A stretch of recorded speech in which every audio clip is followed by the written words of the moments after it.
আসসালামু আলাইকুম, তাসরিমা নাহিদ আমন্ত্রণ জানাচ্ছি এনটিভির রাতের খবরে। নির্বাহী আদেশে রাজনৈতিক দল নিষিদ্ধের পক্ষে নয় বিএনপি। দলটির নেতারা বলছেন, নির্বাচন ভণ্ডুলের জন্য পরাজিত শক্তির সাথে আঁতাত করে জামাত সহ ইসলামী দলগুলো পিআর পদ্ধতি সহ নানা ইস্যুতে বিক্ষোভ কর্মসূচি দিচ্ছে। নির্বাচন বাধাগ্রস্তকারীদের জনগণ প্রতিহত করবে বলেও মন্তব্য বিএনপি নেতাদের। রাজধানীতে আলাদা অনুষ্ঠানে এসব কথা বলেন তারা, জানাচ্ছেন হাসান মাহমুদ। নিজের গুলশানের বাসায় সাংবাদিকদের সাথে আলাপে বিএনপির স্থায়ী কমিটির সদস্য সালাউদ্দিন আহমেদ বলেন, রাজনৈতিক মাঠে বিএনপি কাউকে প্রতিপক্ষ নয়, প্রতিদ্বন্দ্বী মনে করে। তিনি বলেন, নির্বাহী আদেশে দল নিষিদ্ধ সমর্থন করে না বিএনপি। অন্য যে কোনো প্রক্রিয়ায় নির্বাহী আদেশের মধ্য দিয়ে যদি আমরা রাজনৈতিক দলের নিষিদ্ধ চাই, তাহলে সেটা হবে একটা ভয়ঙ্কর চর্চা। কারণ এখন যারা জাতীয় পার্টি সহ 14 দলের রাজনৈতিক দল হিসাবে নিষিদ্ধ ঘোষণা চাচ্ছেন, তাদের বক্তব্য যদি সত্য হয়, তাহলে তারা সেই অভিযোগটা আদালতে উত্থাপন করতে পারে, আইন তো আছে। জাতীয় স্বার্থে সবাই একমত পোষণ করার কথা জানিয়ে সালাউদ্দিন আহমেদ বলেন, নির্বাচনকে বিলম্বিত বা বাধাগ্রস্ত করতে দেবে না জনগণ। তিনি বলেন, রাজনৈতিক স্থিতিশীলতা তৈরি না হলে পতিত স্বৈরাচার সুযোগ নেবে। নির্বাচনকে বিলম্বিত করার জন্য অথবা বাধাগ্রস্ত করার জন্য যে কোনো রাজনৈতিক কৌশলকে দেশের জনগণ প্রত্যাখ্যান করবে। বাংলাদেশের রাজনৈতিক কালচার এবং নির্বাচনের ইতিহাস কোনোটার সাথেই সামঞ্জস্যপূর্ণ নয়।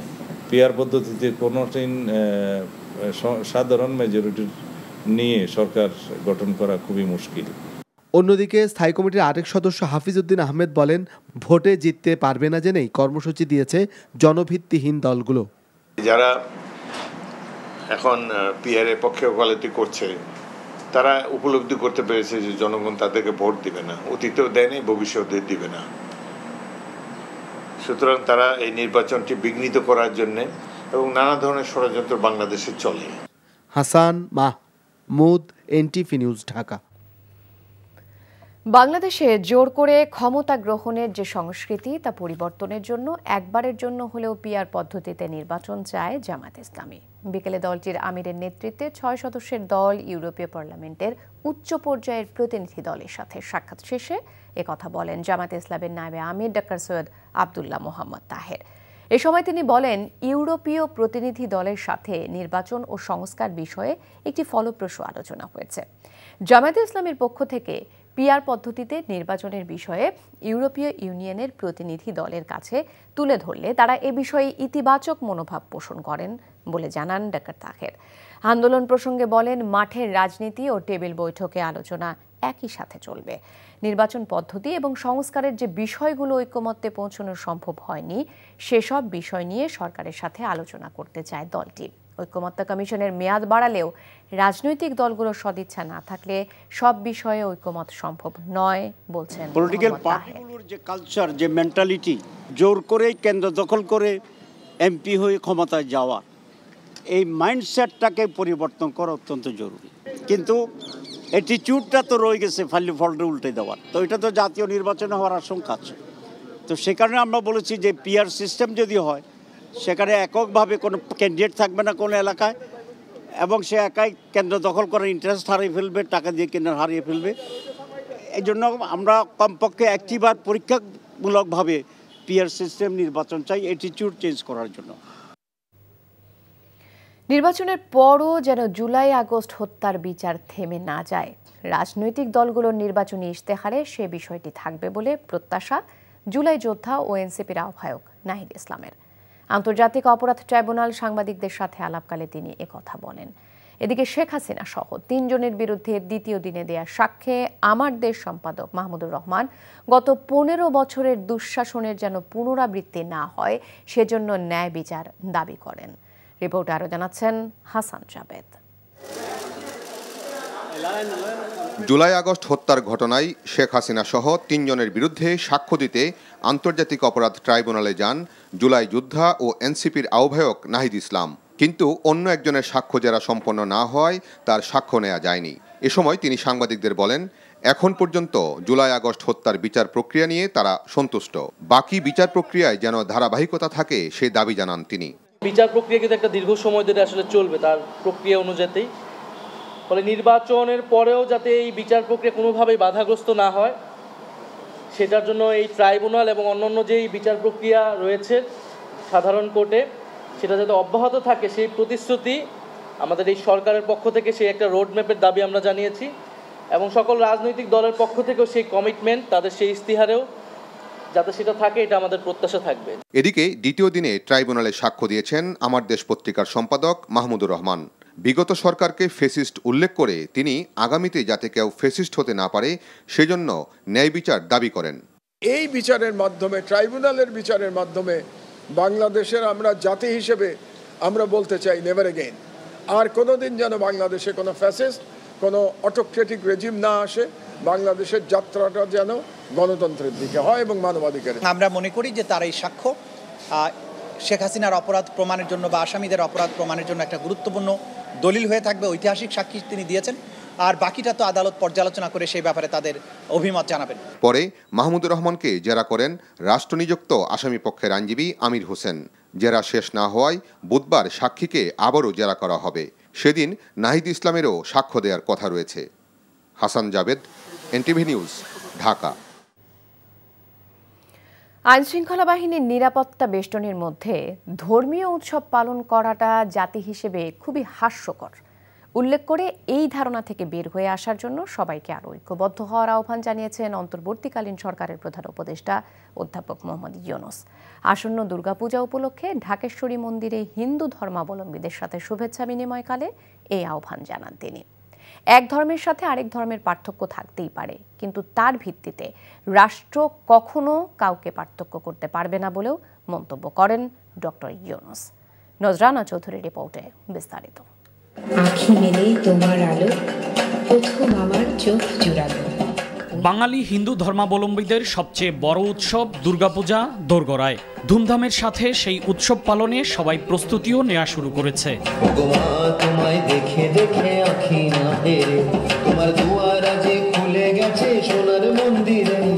কিন্তু দুর্গাপূজার সময় রাষ্ট্রীয় কাজে প্রধান উপদেষ্টা দেশের বাইরে থাকবেন বলে কয়েকদিন আগেই তিনি দুর্গাপূজার শুভেচ্ছা বিনিময় করলেন।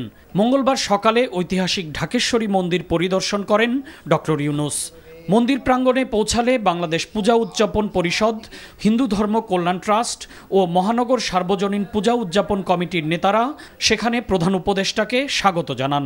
এ সময় তিনি বলেন, ধর্ম বর্ণ নির্বিশেষে বাংলাদেশের সবাই একই রকম সুবিধা ভোগ করবে। যে ধর্মে বিশ্বাস করুক, যেই মতবাদে বিশ্বাস করুক, রাষ্ট্রের কাছে সে একজন নাগরিক। নাগরিকের সমস্ত অধিকার সংবিধানে লিপিবদ্ধ করা আছে। কোনো সরকারের অধিকার নাই তাকে কোনো জায়গা থেকে বঞ্চিত করা, ক্ষুদ্র পরিমাণেও বঞ্চিত করা। পূজার কাঠামোতে দেশ ও জাতির সব ধরনের ঐক্য সংহতির প্রতীক আছে। দশভুজা দুর্গার অসীম শক্তি সম্মিলিতভাবে সমস্ত অশুভ শক্তিকে পরাজিত করে। এর মধ্যেই ঐক্যবদ্ধ হবার চিত্র আছে। সবাই যার যার শক্তি নিয়ে ঐক্যবদ্ধ হলে আমরা সব অশুভ শক্তিকে পরাজিত করতে পারবো। হিন্দু ধর্মাবলম্বীরা সারা দেশে নির্বিঘ্নে ও উৎসবমুখর পরিবেশে যেন পূজা উদযাপন করতে পারে সেজন্য সরকারের প্রস্তুতির কথাও উল্লেখ করেন প্রধান উপদেষ্টা। তবে কেন সবসময় আইনশৃঙ্খলা বাহিনীর নিরাপত্তার ঘেরাটোপে সবাইকে ধর্মীয় উৎসব পালন করতে হয় সে বিষয়টি উল্লেখ করে আফসোসও করেন ডক্টর ইউনূস। এরকম নিরাপত্তা বাহিনীর বেষ্টিত হয়ে ধর্ম পালন করে একটা হাস্যকর জিনিস হয়। এটা কি কথা হলো? এটা কোন ধরনের দেশ বানালাম আমরা? এরকম দেশ বানানোর জন্যই এত রক্তপাত, এত কিছু হলো? সম্পূর্ণ বিশ্বাসের মধ্যে আমরা আমাদের যার যার মত, যার যার ধর্ম পালন করতে চাই, এই নিশ্চয়তা আমরা চাই। এবারের দুর্গাপূজা উপলক্ষে বিভিন্ন মন্দিরকে সরকারের পক্ষ থেকে 5 কোটি টাকা বরাদ্দ দেয়া হচ্ছে বলেও জানান প্রধান উপদেষ্টা। নজরানা চৌধুরী, এনটিভি নিউজ, ঢাকা। আচরণবিধি লঙ্ঘনের পাল্টাপাল্টি অভিযোগের মধ্য দিয়ে রাজশাহী বিশ্ববিদ্যালয় ছাত্র সংসদ রাকসু নির্বাচনের প্রচারণা চালাচ্ছেন প্রার্থীরা। নির্বাচন ঘিরে শিক্ষার্থীদের মাঝে দেখা দিয়েছে উৎসবের আমেজ। তাদের প্রত্যাশা, দীর্ঘ ৩৫ বছর পর হতে যাওয়া রাকসু নির্বাচন শেষ পর্যন্ত যেন উৎসব মুখর পরিবেশে শেষ হয়। রাজশাহী থেকে সমসাজের রিপোর্ট, ক্যামেরা ছিলেন শরীফুজ্জামান রয়্যাল। ক্লাসের ফাঁকে ফাঁকে জমে উঠছে রাজশাহী বিশ্ববিদ্যালয়ের বিভিন্ন চত্বর। শিক্ষার্থী ও প্রার্থীদের পদচারণায় মুখরিত থাকছে মতিহারের সবুজ ক্যাম্পাস। নিজের ও প্যানেলের পক্ষে ভোট চেয়ে ব্যস্ত সময় পার করছেন প্রার্থীরা। এরই মধ্যে প্রধান দুটি প্যানেল একে অপরের বিরুদ্ধে এনেছে আচরণবিধি লঙ্ঘনের অভিযোগ।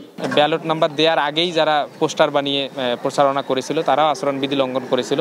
তারা কিছু কিছু জায়গায় আতরবিলি উপঢৌকন পাঠাচ্ছে, তো আমরা তাদের কাছে উদাত্ত আহ্বান জানাচ্ছি যে আপনারা আচরণবিধির প্রতি সম্মান জানান। শিক্ষার্থীদের গিফট দেওয়ার ব্যাপারটা প্রথম থেকেই করে আসছি, জানুয়ারি থেকেই কোরআন বিতরণ থেকে শুরু করে ইসলামী আদর্শের সাথে মিলে এরকম বিতরণগুলো করেছি। তারই ধারাবাহিকতায় শেষে আতর বিতরণ করেছি। সে আসলে ওই রকম কিন্তু ক্লাসে যায়নি, সে তার নিজের ক্লাসরুমে যাওয়ার পরে শিক্ষার্থীদের অনুরোধে এই কাজটা করেছে। তবুও তার এটা উচিত হয়নি, যেহেতু এটাই আচরণবিধির লঙ্ঘন।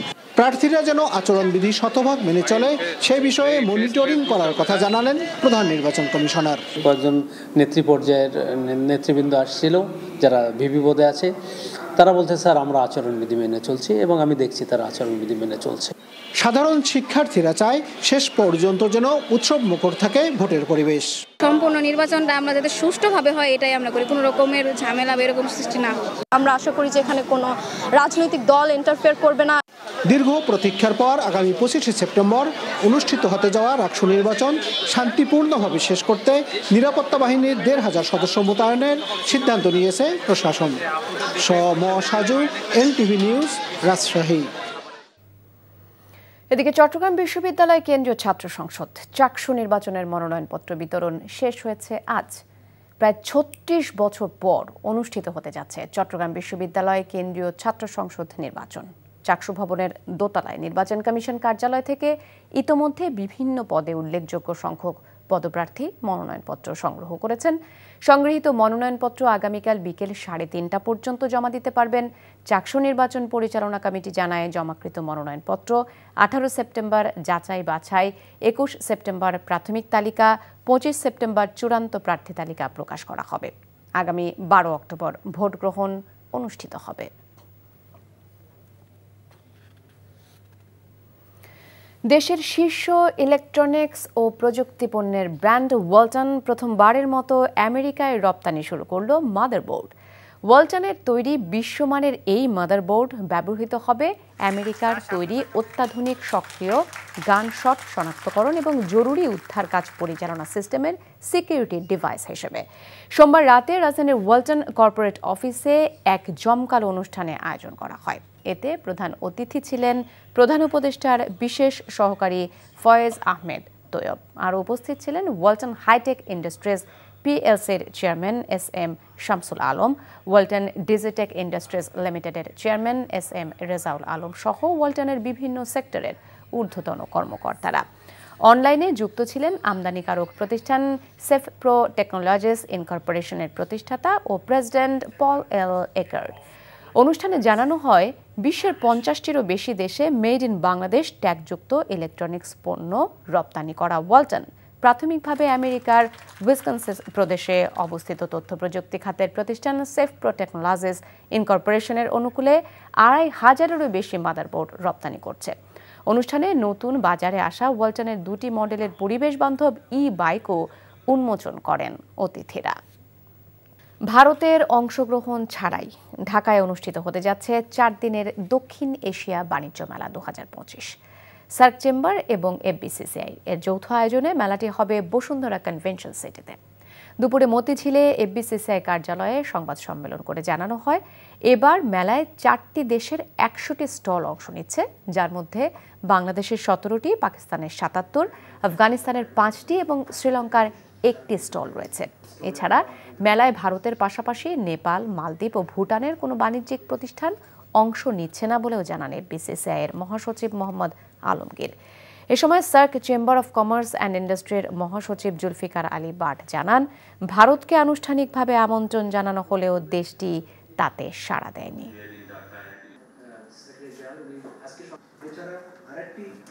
যারা এন্টারপ্রেনার আছেন, যারা ক্ষুদ্র এবং মাঝারি ব্যবসায়ী আছেন এবং যারা ব্যবসা করতে আগ্রহী উদ্যোগী এবং নেটওয়ার্কিং করতে আগ্রহী, তাদের সবাইকে এখানে আসার জন্য আমরা অনুরোধ জানাচ্ছি।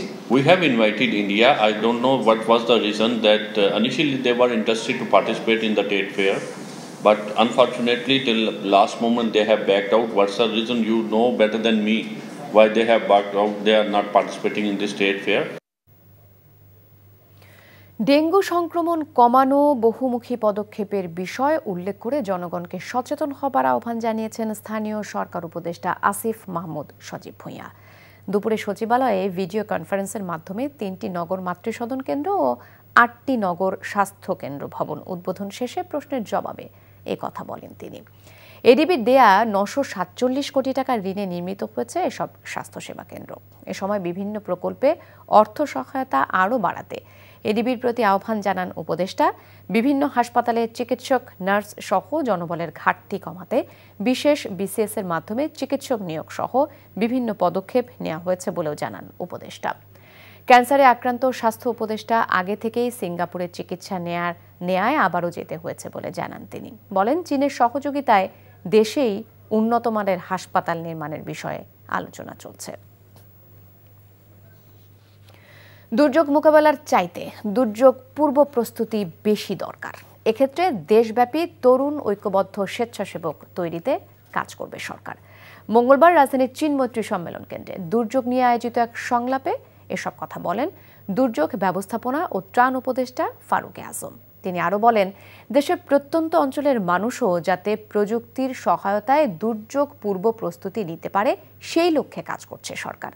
দুর্যোগ ব্যবস্থাপনা ও ত্রাণ মন্ত্রণালয়ের পূর্বাভাস ভিত্তিক আগাম সারাদান কার্যক্রম টাস্ক ফোর্সের নেতৃত্বে এবং অ্যান্টিসিপেটরি অ্যাকশন টেকনিক্যাল ওয়ার্কিং গ্রুপের সহযোগিতায় অনুষ্ঠানে উপস্থিত ছিলেন সরকারের বিভিন্ন মন্ত্রণালয় ও বিভাগ, রেড ক্রিসেন্ট মুভমেন্ট, জাতিসংঘের বিভিন্ন সংস্থা সহ বিভিন্ন সংগঠনের প্রায় ২০০ প্রতিনিধি। সরকারের সমালোচনার পাশাপাশি নিজেকে পরিবর্তন করতে হবে বলে মন্তব্য করেছেন পরিবেশ উপদেষ্টা সৈয়দা রেজওয়ানা হাসান। শুধু সমালোচনা ও সন্দেহ করে দেশকে এগিয়ে নেওয়া যাবে না বলেও জানান তিনি। সকালে রাজধানীর পরিবেশ অধিদপ্তরে বিশ্ব ওজোন দিবস উপলক্ষে আয়োজিত আলোচনা সভায় এসব কথা বলেন তিনি। ওজোন স্তরের ক্ষতি নিরূপণে উন্নত দেশগুলো আর্থিক সহায়তা দিলেও জলবায়ু পরিবর্তনের তেমন আগ্রহ দেখা যায় না। ওজোন স্তরের ক্ষতি রোধে সবাইকে সচেতন হবার আহ্বান জানান উপদেষ্টা। বিকল্প ব্যাগ নিয়ে বাজারে যাওয়া মানুষের সংখ্যা কম থাকায় প্লাস্টিকের ব্যবহার বন্ধ করা যাচ্ছে না বলেও জানান তিনি। সানসিল্কের আমন্ত্রণে প্রথমবারের মতো ঢাকায় আসছেন পাকিস্তানের জনপ্রিয় অভিনেত্রী হানিয়া আমির। টেলিভিশন, নাটক, চলচ্চিত্র ও ওয়েব কন্টেন্টে অভিনয়ের মাধ্যমে তিনি হয়ে উঠেছেন দক্ষিণ এশিয়ার বিনোদন জগতের উজ্জ্বল নক্ষত্র। পাকিস্তানের সানসিল্কের ব্র্যান্ড অ্যাম্বাসেডর হিসেবে দীর্ঘ সময়ে কাজ করেছেন হানিয়া। সানসিল্ক সম্প্রতি বাজারে এনেছে নতুন ব্ল্যাক শাইন ফর্মুলা, যা ভিটামিন সি ও ইর গুণে দেয় ঝলমলে গ্লাস শাইন। এই বিশেষ মুহূর্তকে স্মরণীয় করে তুলতে এবং ব্র্যান্ড অ্যাম্বাসেডর হিসেবে আনুষ্ঠানিকভাবে বাংলাদেশে যাত্রা শুরু করতে প্রথমবারের মতো ঢাকায় আসবেন হানিয়া আমির। বাংলাদেশে বেশ কয়েকদিন থাকবেন তিনি। সানসিল্কের এই ইভেন্টেও তার পক্ষ থেকে থাকছে বিশেষ চমক। এই ছিল রাতের খবরে। এই খবরের ভিডিও সহ আপডেট জানতে ভিজিট করুন এনটিভি অনলাইন www.ntvpt.com। এছাড়াও এনটিভির জনপ্রিয় সব অনুষ্ঠান ও খবরের আপডেট জানতে ভিজিট করুন আমাদের ইউটিউব ও ভেরিফাইড ফেসবুক পেজে। রাত ১টায় মধ্যরাতের খবর দেখার আমন্ত্রণ রইল। ধন্যবাদ সবাইকে।